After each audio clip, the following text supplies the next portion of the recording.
Good evening. Glad that you are watching your channel of choice on the news tonight.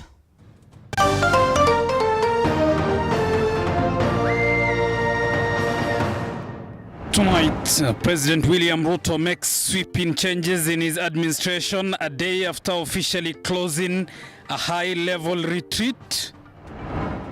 Also tonight, with the national government stepping in to calm tensions within Meru County government, TV47 sought to find out what the future holds for its embattled governor and members of the county assembly. Sikubaliani kamwe na uamuzi wa ile kamati ya Kalwale ambayo ilikuwa ambayo ilisema ya kwamba gavana hana hatia yoyote.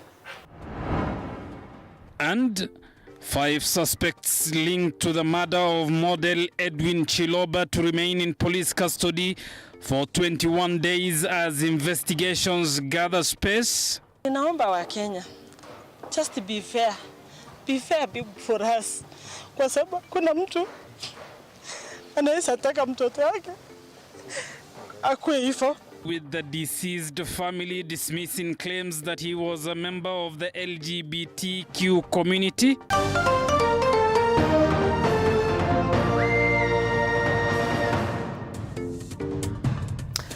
Catherine Simaloi is our sign language interpreter. Good evening. I'm Abubakar Abdullahi. Welcome to the broadcast. Now, just 3 months after issuing an executive order outlining the functions of government officials, President William Ruto has issued a new executive order reassigning certain duties to government officials. In the latest order, the president has directed Prime Cabinet Secretary Musalia Mudavadi to assist him and his deputy in the coordination and supervision of government ministries and state departments. Mike Agwongo begins our broadcast tonight.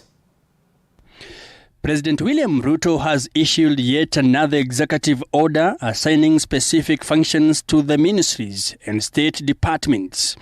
In the order, which supersedes the one issued last year in October, the president outlined how his government will be organized, right from his office, Chief of Staff, Ministries and Principal Secretaries. Under his office, which includes Chief of Staff, Head of Public Service, Secretary to the Cabinet and State House Controller, the President said their key functions will include overall policy direction and leadership. In the changes, DP Rigathi Gachagua got a new role in the coffee reform sector. The second in command will also deputize the president in execution of the president's functions in accordance with Article 147 of the Constitution. He will chair cabinet committees, oversee implementation of cabinet decisions across all ministries and state departments, coordinate the planning and supervise the implementation of development partners funded programs and projects, oversee public sector reforms and any other function as may be assigned by the president. The president directed that the Prime Cabinet Secretary Musalia Mudavadi assist him and his deputy in the coordination and supervision of government ministries and state departments.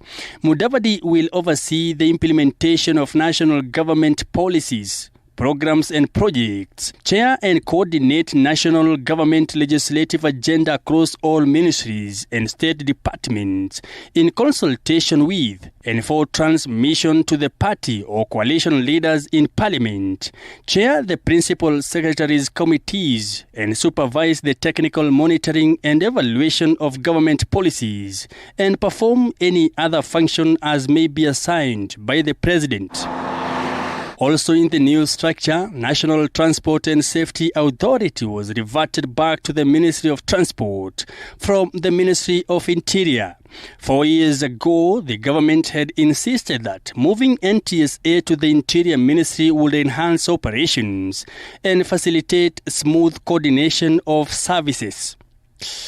Mike Kagwongo, TV 47, Nairobi. Moving on, the suspects in the murder of LGBTQ activist and model Edwin Kiprotich Kipto, popularly known as Chiloba, will spend 21 more days behind bars. The family of the deceased has, however, called on the public to show empathy and refrain from spreading misinformation about the case. Collins Lusweti with more. 5 suspects appeared in court in Eldoret today in connection with the ongoing investigation into the murder of slain model Edwin Chiloba. Officials from the Directorate of Criminal Investigations requested additional time to detain the suspects while they conclude the investigations. The DCI's Eldoret South boss Stephen Mumba informed the court that a postmortem on the deceased body and a forensic examination of the house where he lived have yet to be conducted and are expected to provide important clues in the investigation. The case was adjourned until a later date. I'm asking this Honorable Court to grant me 21 days to enable me to complete the investigations, that a post-mortem is yet to be conducted on the deceased. Both the vehicle and the house where the deceased used to reside are supposed to be subjected for a forensic examination. The court agreed with the prayers by police, granting them the orders to detain the 5 for 21 days in order to carry out extensive investigations, with the mention of the case expected on January 31st. Mention on 31st of January. The prime suspect in the murder case, Jackton Odhiambo, reportedly confessed to killing the victim. After his arrest last Friday, Chiloba's body was found in a metallic box along the Kipkenyo-Katinga Road in Uasin Gishu County.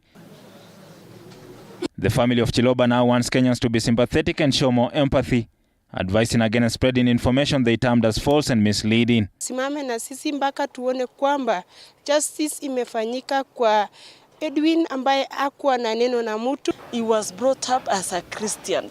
High school Kimuron, St. Francis Kimuron, alikuwa anaitwa pastor. Alikuwa student leader akiongoza mambo ya YCS. So hii mambo ingine tunasikia atujui, tumeonea media, tumeonea social media, na ninaomba wa Kenya just be fair for us, kwa sababu kuna mtu anaweza taka mtoto wake akue hivyo. Just be fair, atujui yo mambo na mtoto wetu amewawa. Tunataka tu justice, nothing more. Collins Lusweti, TV 47. Elsewhere, Chief Justice Martha Koome has called on members of the Police Reforms Task Force to work towards democratizing policing in the country. Speaking during the swearing-in of the task force officials, the Chief Justice emphasized the importance of the recommendations that will be made by the newly sworn task force in improving the performance of the police unit. Andrew Clemi has more.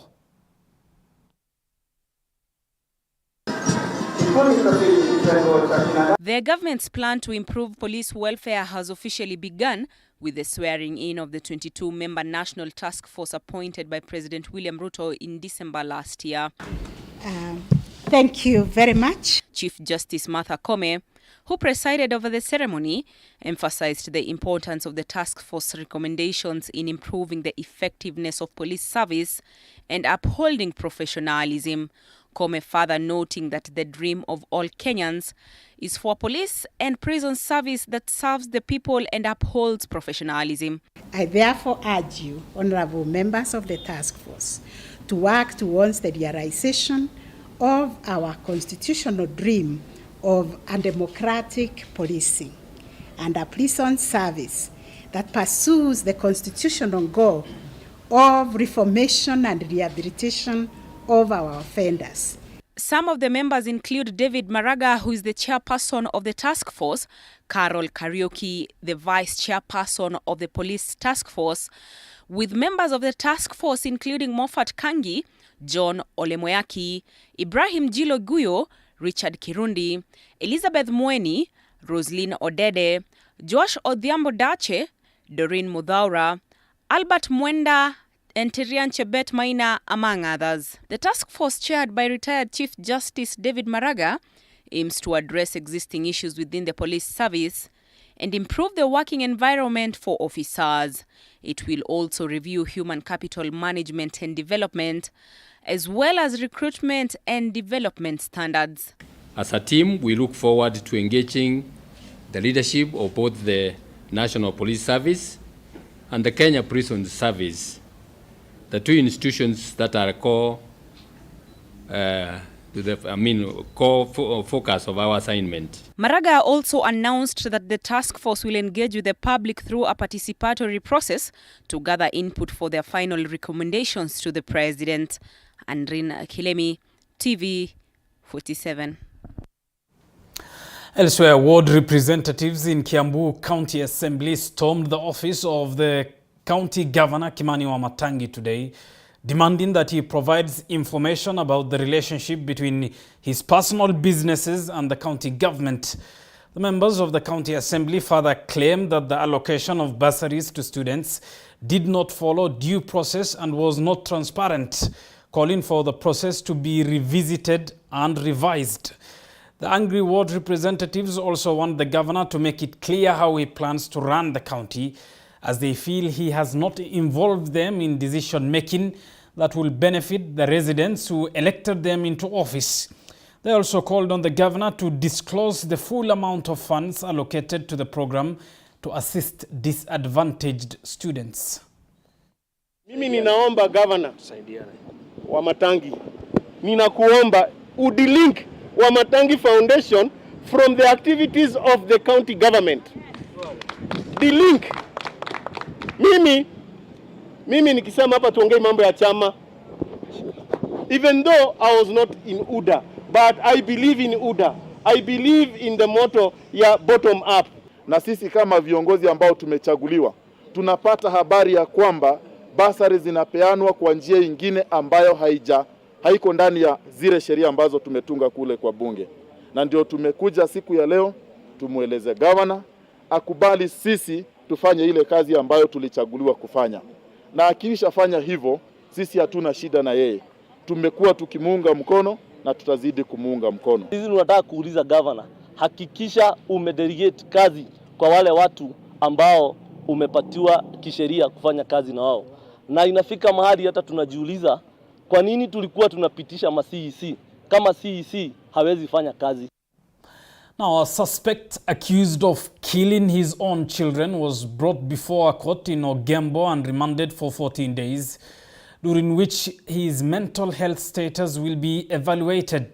The suspect allegedly murdered his children, who were left in his care by his wife, and disposed of their bodies in a maize farm. Chichi Josephine with that. Nelson Ontita appeared in court to face charges for the alleged murder of his two young children in Kiobegi, Nyamache. The accused appeared before Ogembo Principal Magistrate Kalestas Sindani Nambafo. The prosecutor Ian Mukosi requested that the accused be remanded for 2 weeks for further mental capacity assessment and investigation into the murders. The request was granted, and the accused will be detained by police until January 23rd, 2023, when the case will be mentioned again.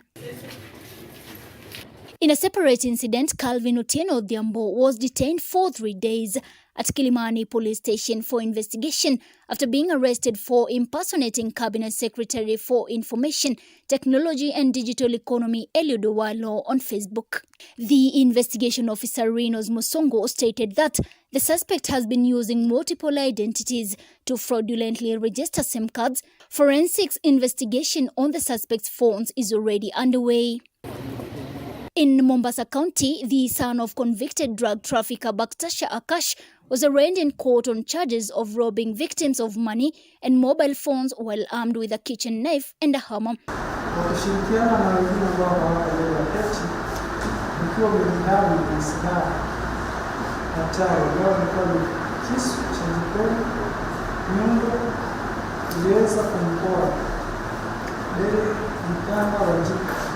The suspect denied the charges and was released on a bond of 1 million Kenyan shillings with the requirement to produce 4 sureties of a similar amount.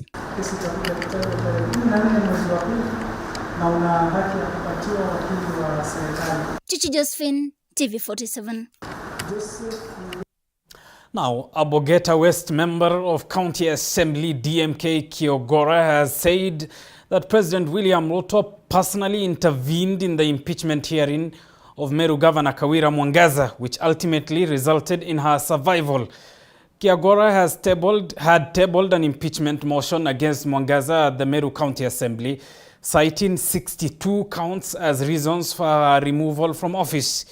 Kiagora has indicated that they will not hesitate to impeach Mwangaza again should she continue operating in the same way, implying that the state will not support her in future.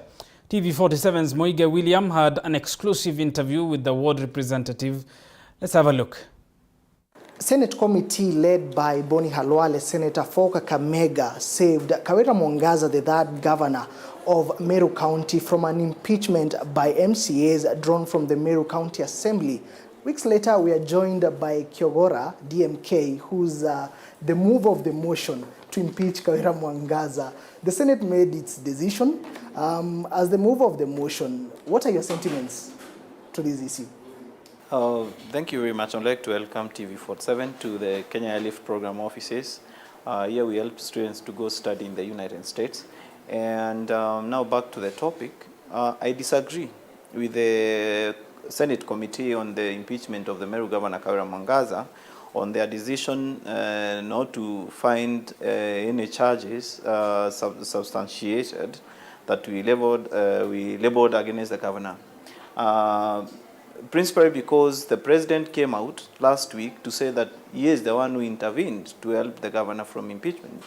Then the chair of the Council of Governors came out yesterday in Nanyuki and confirmed the same and thanked the president for saving one of their own, because it could maybe have a boomerang effect whereby if Meru is confirmed, then the other MCAs maybe follow suit in doing it, and there is an outbreak of impeachment in the country. So she thanked the president for it. So I don't agree with it, because from the onset they seemed to have a predetermined mind. They were very hostile to our side, to the county assembly, especially to our lawyers. They were very hostile, and even questioning their credibility and all that. And so they had come there to exonerate the governor, not to look at the substance of the matter that was before them. That notwithstanding, we have now another opportunity, of course, to reconcile and see a working formula. Reconcile or again impeach? Now that it was a predetermined case, as you say. Yes. What we also came to find out is that from our own intelligence sources, is that they spoke with her and told her they are going to save her, because she pleaded to the president anyway to be saved, and the deputy president, and that she is going to have a working formula for the county. And then they gave her a condition that in case she is impeached again, they are not going to help her. So for her, it's a do or do issue. So one way or the other, we have to work. We also don't want to be malicious, because she has been given a last warning. We bring her there without her cause. Our interest is working for the Meru people, so we expect that she is going to change and stop what she was doing in Meru. Because if there were no mistakes, there would be no need for saving. Our case would have been given its way, and it could have flowed, because maybe if it did not have any weight. But because the case our case under a lot of weight, the president and the deputy president had to intervene to save her, because of these reasons, like the interventions from the Council of Governors. Then there are also issues to do with her not having been in office for a long time. And then they wanted to give her another chance to, because of the finality of an impeachment. Because once you're impeached, your political career ends there. Moving on, some were arguing that you are prosecuting your case against Kawira Mwangaza on the basis that she is a female leader. Yeah, I have heard that notion from many people, but that was not the case. Because if it was about her being a woman, then the 23 MCAs in the county assembly who are women, 24 actually, could not have voted to impeach a fellow woman on the basis of gender. Actually, the person we were very much also against, when you read our charges, is the husband. The husband has been playing public duties and is not the one who is elected. So it was our feeling that the husband should let the wife let her be the governor, leave her alone. And because the husband has been stirring trouble, the husband is there to be seen, not to be heard. He should just stay at home. You know, the way they were doing the protocol, whenever they went out for the public rallies, the deputy governor would speak, then the husband, then the governor. should not be like that. Even at the national level, you don't see the deputy president speaking, then the first lady, then the president. The first ladies are there to be seen, not to be heard. Even in the county, the first gentleman is there to be seen, not to be heard, because he is not elected by anybody. So he has been stirring trouble and acting as the gatekeeper to the kingdom. Now, that has been one of our problems. So if there was any gender issues in this impeachment, it's against the first gentleman because he has been one of the stars of these problems. Moving away from matters impeachment, now we have seen the national government now coming in to intervene on matters Meru County leadership led by the Deputy President Rigathi Gachagua. What do you make of this? So yeah, the members of Parliament met the Deputy President early last week. The members of the County Assembly met him yesterday at his home in Mathira, and we told him our side of the story, then the MPs told their side of the story.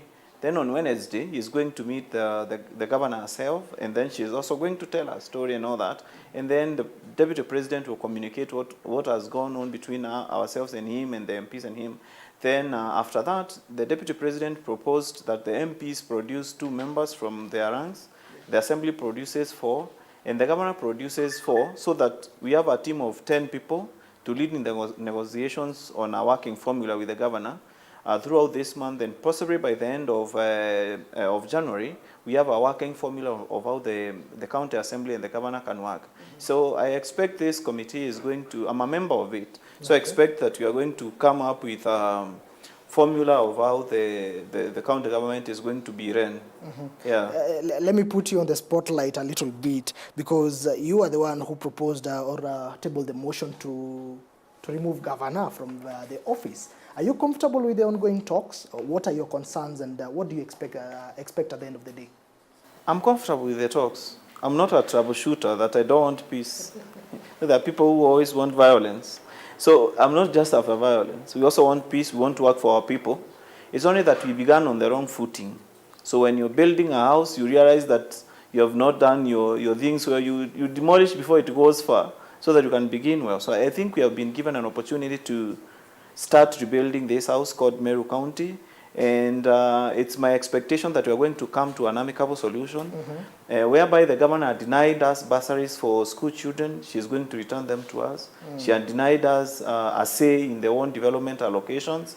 I think that one she's going to give back to us, because it's one of the departing points. And also she should stop now working with our political opponents and empowering ward administrators in the wards to to oppose us, and also using the sub-county administrators to fight the MPs. So I think it's one of those things that will have to come to a stop, so that we start working. And we're also ready to now support her in the county assembly, because somehow we were sabotaging also at the county assembly. So from that end, we are going to, it's my expectation that we are going to work together, because we are coming to the negotiating table with open arms, with a clean heart, with a clear mind. But so we expect. Minimums. But do you we have our bare minimums. Some of the things I've spoken about. Are you willing to share them with the governor?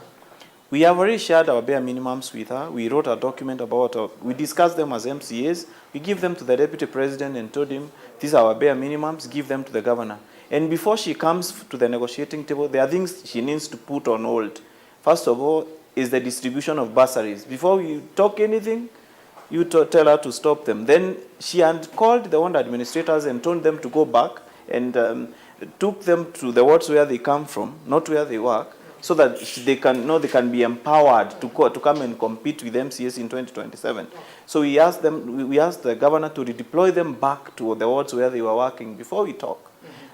Those are some of the 2 preconditions for any talks between us and her, and I hope she's going to meet them as we meet. You mentioned something about the national government meddling with while you are prosecuting a case at the Senate, but are you now comfortable with the same national government now being a mediator? Yeah, so according to the reasons that the national government gave us for meddling, because we asked them why they meddled when we met them. So they gave us reasons, and they told us they want to give her a chance. They also asked us to give her a chance, so that she can prove herself. Otherwise, we said it's okay. Even God gives people a second chance. because of the finality nature of an impeachment. Once you're impeached, you can never contest for any election again. So we decided, it's okay, let's give her a chance and work. So we agreed to have the national government as a mediator, in as much as they interfered in our case, because there is nobody else who can do it. So unless we stop it there, because we can never run away from the national government. The national government can even come in and bring something that what was here in Nairobi, the Nairobi Metropolitan Service. You hear it has been brought in Meru. It's going to affect us. Or you hear the county has been dissolved by the president himself. So that's also going to affect us. So you can never run away from the national government, regardless of how they are behaving, even in our cases. So we would also like them, in case we bring her back, if she doesn't cooperate now, that very national government that was against us to be for us. Well, that is part of an exclusive interview our very own Moiga William did conduct with the member of the County Assembly who had filed an impeachment motion against Kawira Mwangaza. Of course, the Senate did vote in as far as that impeachment motion is concerned, quashed it and told the Assembly and the governor to develop a working, conducive environment. Moving on, human rights activists in Pokot County have launched a peace initiative that utilizes children to advocate for peace. According to the coordinator of the Children in Peace Initiative, Hilary Bukuno, children play a vital role in peace-making missions because many people have a soft spot for them. Take a look. Children from the Pokot and Ilchamus communities in Pokot County have taken a small but significant step towards peace by walking more than 40 kilometers with the aim of uniting their parents in a peace-seeking mission. For the first time in 25 years, the two tribes met to discuss ways to uphold peace in the area. Tumefanya exchange program pamoja na watoto. Tumefanya exchange program pamoja na wazazi na watoto, na tumefanya familia kutoka Ilchamus watembelee familia huku upande wa Chepkalacha wa Pokot na wakaribishwe na familia mbalimbali kwa boma mbalimbali. Tumefanya hivyo pia kwa upande wa Kiserian wa Pokot, wameenda huko wamekaribishwa sana na jamii na familia mbalimbali. Hilary Bukuno, the coordinator of the Children in Peace Initiative, believes that children play a vital role in peace-seeking missions because many people have a soft spot for them and they have no history of involvement in banditry attacks. Tukileta watoto wadogo hapa na pengine ile community ya Pokot wasikia watoto yao wako upande wa Aljamus, hawataweza kufanya maneno sababu wanajua watoto yao wako na marafiki huko. Vile wale wanajua watoto wao wako na marafiki na hata wasasi wako na marafiki wao huko. Kwa hivyo ndio tulianzia watoto. When the children visit an area, they bring gifts and use singing and dancing to bring people together. They also stop at significant sites of previous attacks to pay their respects and acknowledge the devastating impact of those attacks on the lives of the locals. The Pokot and Ilchamus tribes have had a troubled history for more than 25 years, with conflicts leading to loss of lives and property in the area. Zainab Mohammed, 247.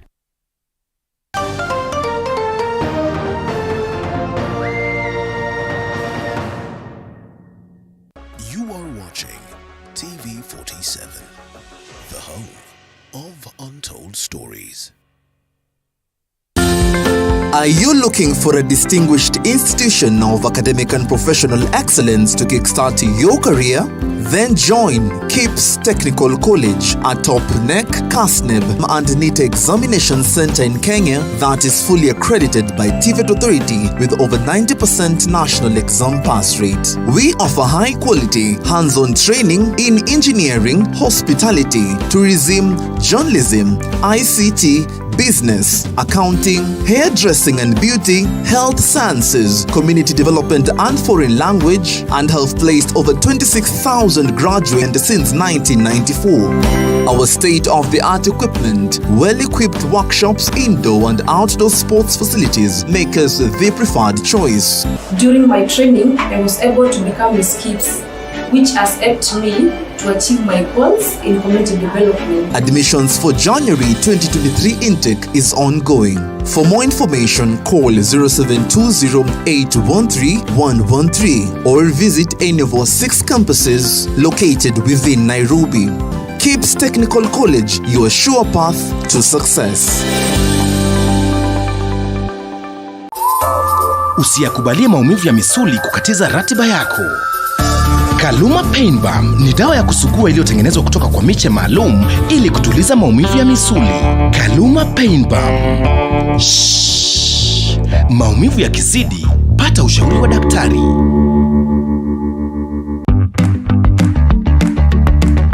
The secret to an instant glow and spotless skin.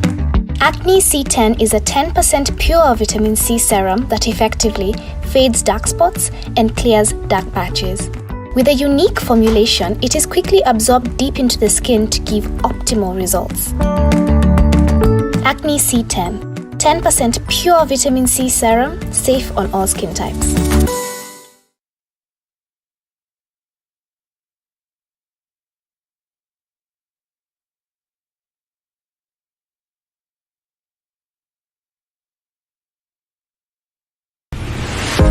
Trisent School of Medical Health Science and Technology is a premier training institute for market-driven courses. With state-of-the-art facilities, competent and dedicated members of staff, and linkages with the medical industry, you are assured of a bright future when you study with us. Enroll today in our campuses at Juja, Nairobi West, Kisumu, and Homa Bay.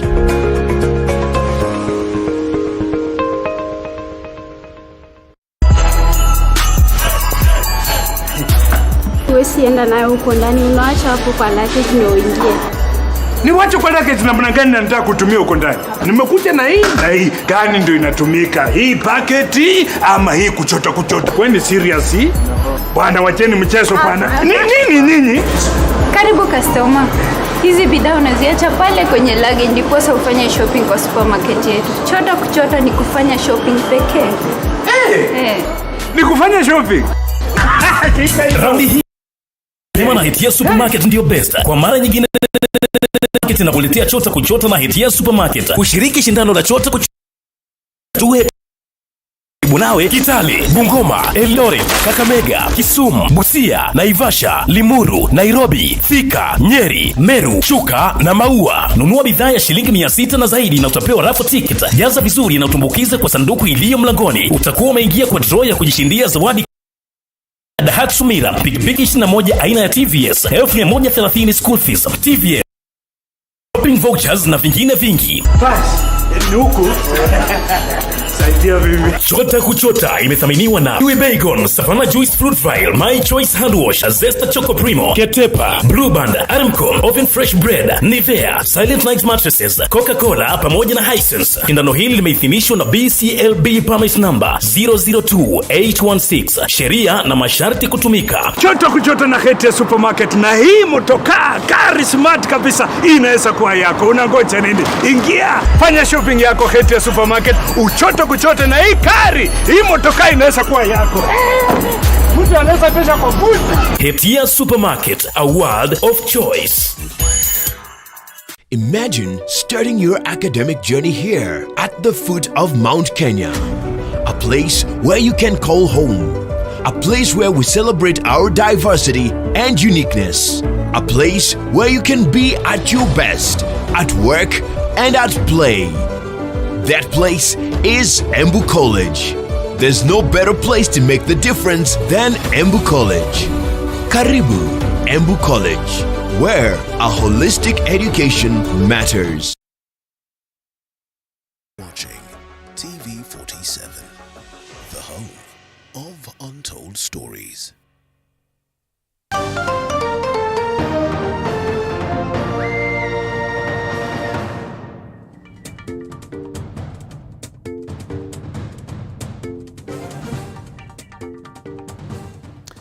Welcome back. Thank you for staying with Kenya's fastest growing television. Let's get to more news. And Chief Justice Martha Koome has urged the Commission on Revenue Allocation to ensure equitable allocation of resources to the devolved governments. Koome was speaking during the swearing-in ceremony of 7 new commissioners at the Supreme Court. The 7 commissioners were selected from a pool of 139 applicants who expressed interest in forming part of the agency tasked with recommending the basis of equitable sharing of revenue. The 7 include former Wajir Woman Representative Fatuma Gedi and Principal Secretary Treasury Chris Kipto, among others. Hii itanipatia nafasi ya kujua shida za Wakenya, kuzunguka nchi, kuhakikisha kwamba ugavyo wa rasilimali itakuwa usawa. There has been challenges in the past, but we look forward to ensuring that we are making good recommendations where we need to bring in new formulas. We do that, and ensuring that we are able to agree quickly so that revenue can be shared quickly and services to the people can be done without a problem. You have a very technical and capable secretariat. That one I can guarantee you. So in terms of technical competence, the secretariat has what it takes to support you to execute your mandate. I would urge you to always bear in mind the history of our nation, which is marginalization of some areas in this country that have often contributed to dissatisfaction by some of our compatriots with our national building efforts, and thus posing a challenge to national unity and state stability. You must remove that tag of marginalization. All of us in Kenya are equal and require fair and just allocation of revenue so that we can all realize our potential. Elsewhere, Kenya says it's committed to strengthening its relation with Sudan in order to maintain strong, mutually beneficial ties between the two East African countries. Deputy President Rigathi Gachagua stated that this today during a meeting with Vice President of the Sudan Transitional Sovereign Council, General Mohamed Hamdani, at his office at Harambee House Annex. The Deputy President emphasized the close trading partnership between the two countries and pledged the government support for existing bilateral agreements. And watch our wildlife. We have rhino.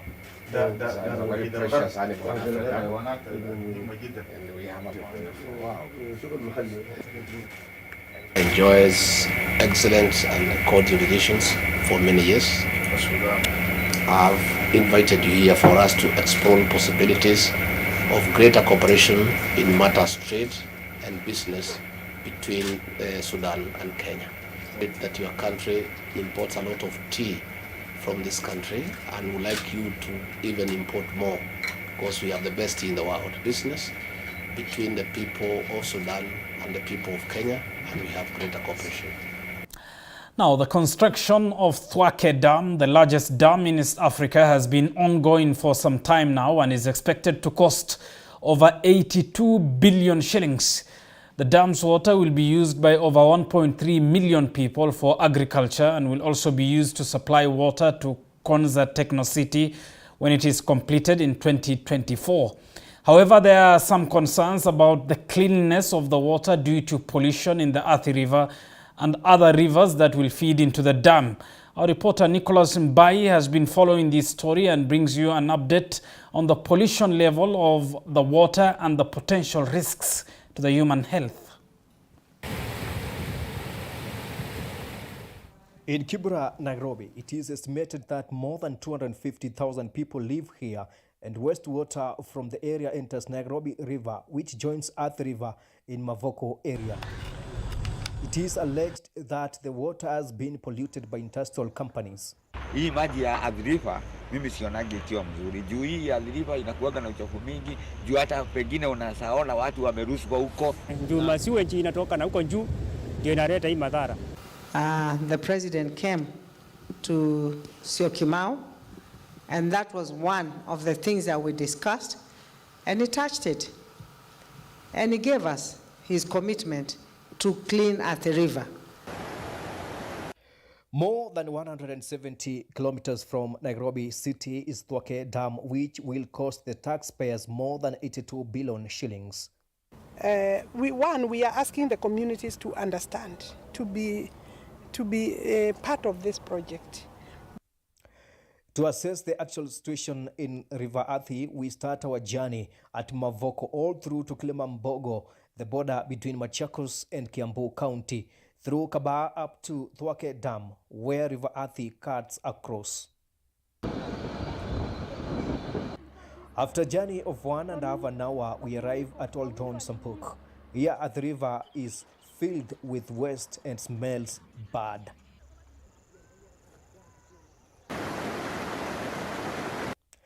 Dominic Wambua is a seasoned swimmer here, but now his routine has changed as the water is dirty and smell.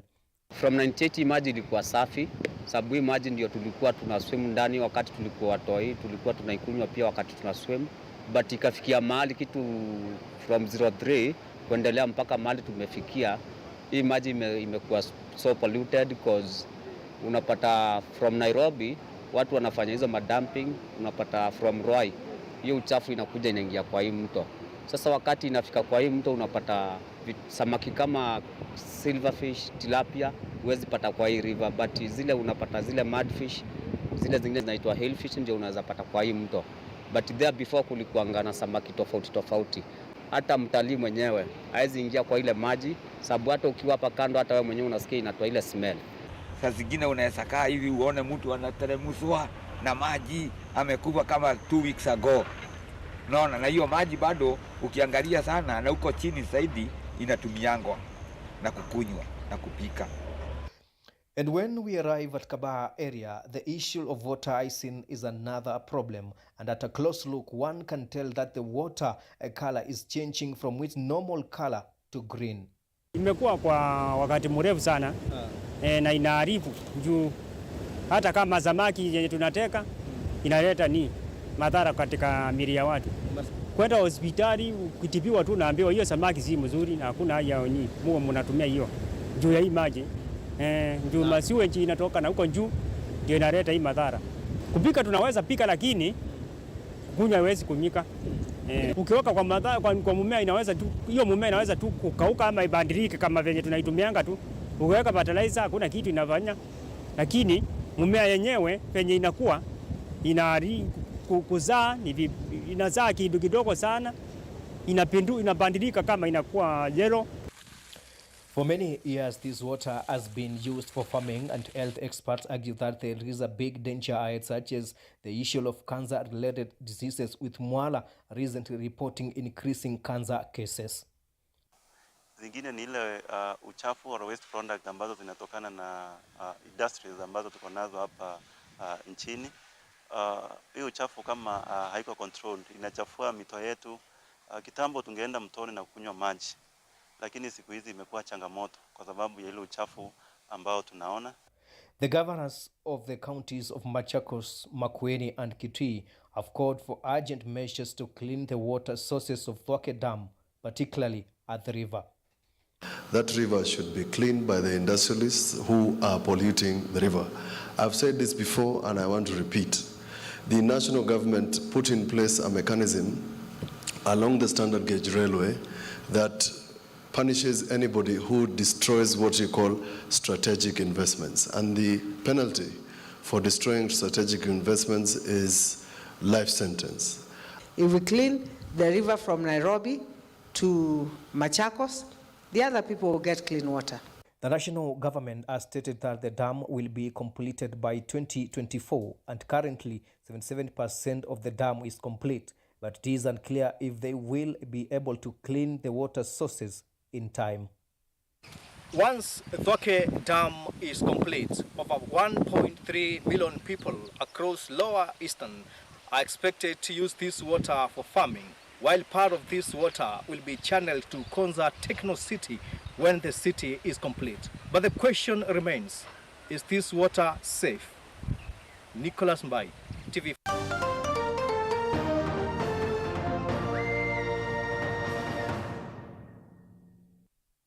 You are watching TV 47, the home of untold stories. If Tekra was 100%, I used to just breathe in 5% of her brain, because she was so smart. You need to go, but you do your part, you fight justice. mystery of floating bodies in River Yala continues to deepen after 7 more bodies were retrieved from the river. Nobody had that right to take that life. It's a bad feeling. Terrible. When we got to court, we noticed a lot of surveillance on our team. Nikiwafikiria ama nione picha zao, mimi nalianga usiku mzima. Hata kama vijana wangu watarudi, lakini sitawasahau. This is the last door.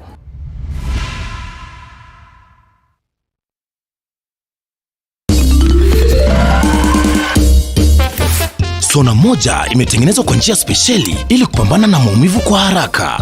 Sona moja ina aspirin kama kiungo. Sona moja, kitulizo kamili. Maumivu yakizidi, pata ushauri wa daktari.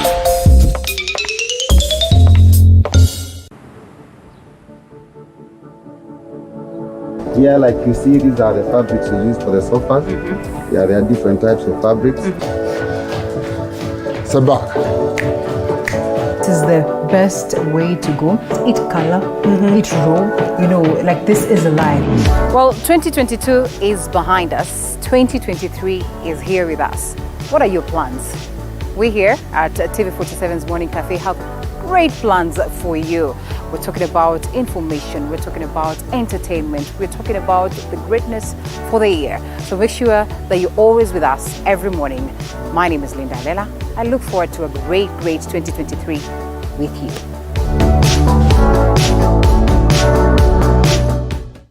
Authentic, natural, planned.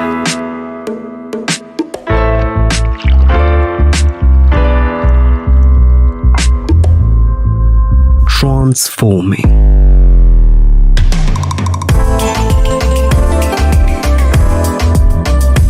Endless benefits.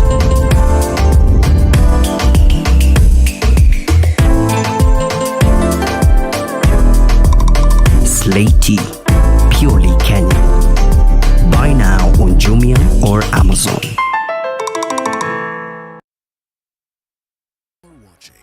TV47, the home of untold stories.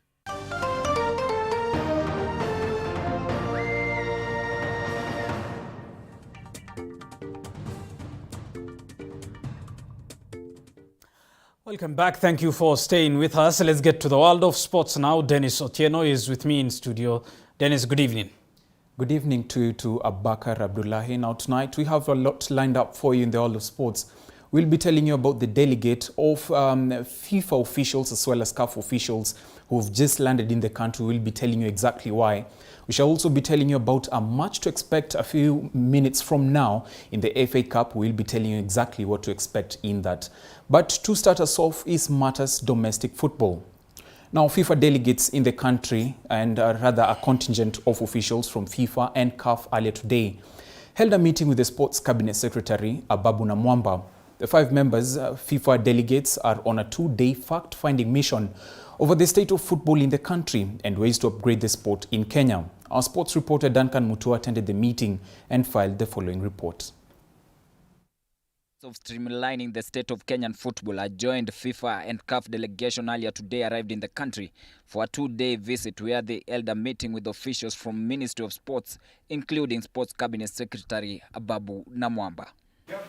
The delegation is looking to collect data that will help them understanding Kenya's football stability and eventually developing the sports in the country through workable solution that will settle a rising conflict amongst football stakeholders in the country and set Kenya's footballing prospect on successful trajectory.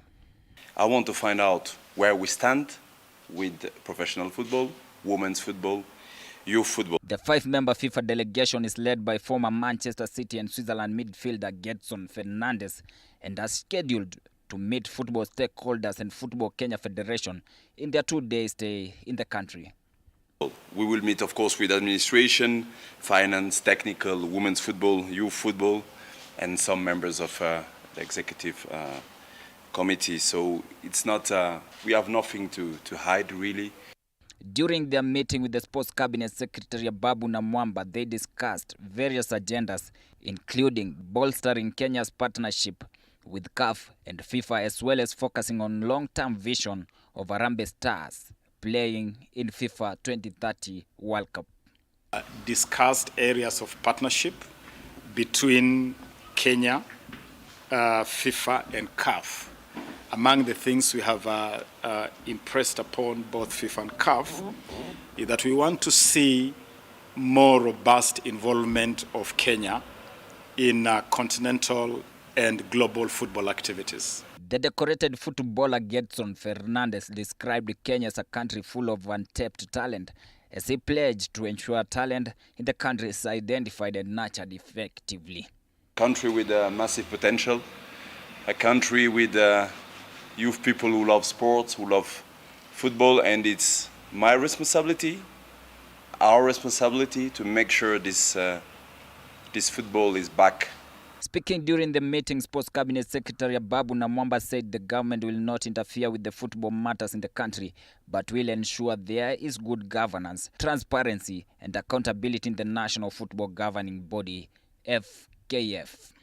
Whether you have new elections, whether you have new officials at FKF, wherever that happens, the values that I have espoused here in terms of governance, transparency, accountability, those will not change.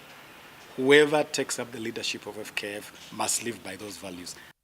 With the Kenya preparing to table a bid to host the 2027 Africa Cup of Nations, AFCON, jointly with other East African nations, Babu says the ministry is yet to involve other stakeholders since the country need to first clear the mess that was in the Kenyan football before it took charge. Bisho mgeni kwako lazima usafishe nyumba yako kwanza. Ama namna gani? Lazima ufagie, uhakikishe kwamba vitu zimepangwa sawa sawa. So mgeni akija mkianza mazungumzo uko sawa. Duncan Mutua, TV 47 Sports. Well, thank you, Duncan Mutua, for that report.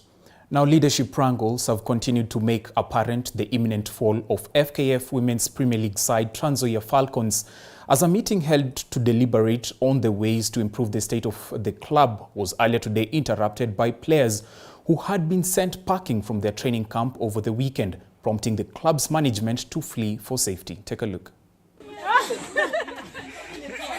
This was the plight suffered by Trans Nzoia Falcons players on Sunday morning, as the club's management is said to have kicked them out of training camp after they suffered a 3-0 defeat to Vihiga Queens in the FKF Women's Premier League. The clip is perhaps a clear indication of the wrangles witnessed in the team in the past few days between the club's management and the players. Meeting si tukakataa kwenda meeting. Hiyo ndio ikafanya wakatuambia tutoe kila kitu, wakachukua vitu wakapeleka nje ya gate, na tuambia kila mtu aende kwao saa 1 jioni.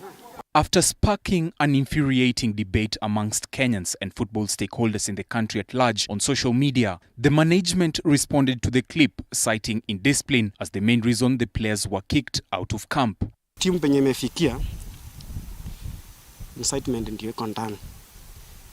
Watu wanafika mahali wanakuja wanachochea watoto, na ukifuata paka hata federation yetu ya hapa haiwezi kusaidia. Hao pia wanakuja wanaingia kwa hiyo uchafu. Hata mimi nilishangaa. Mimi wakati hiyo mambo ilichacha kwa mtandao, niliambia watu yangu hapana, kitu yenye watafanya muitishe mkutano.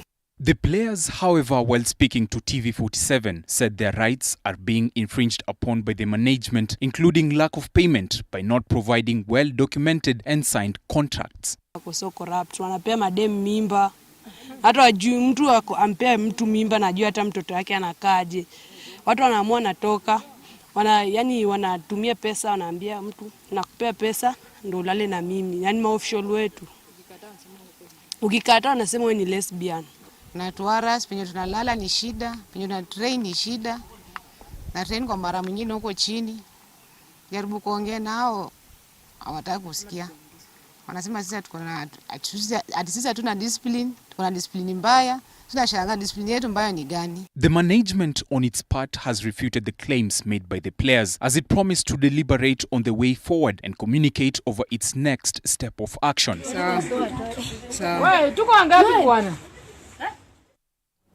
May the club find a solution to that situation as soon as possible.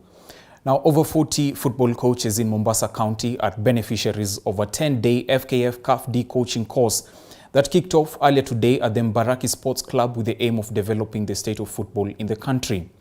Football legends including Shaban Kenga, Wilson Oburu and Ali Breki were among those in attendance at the coaching course.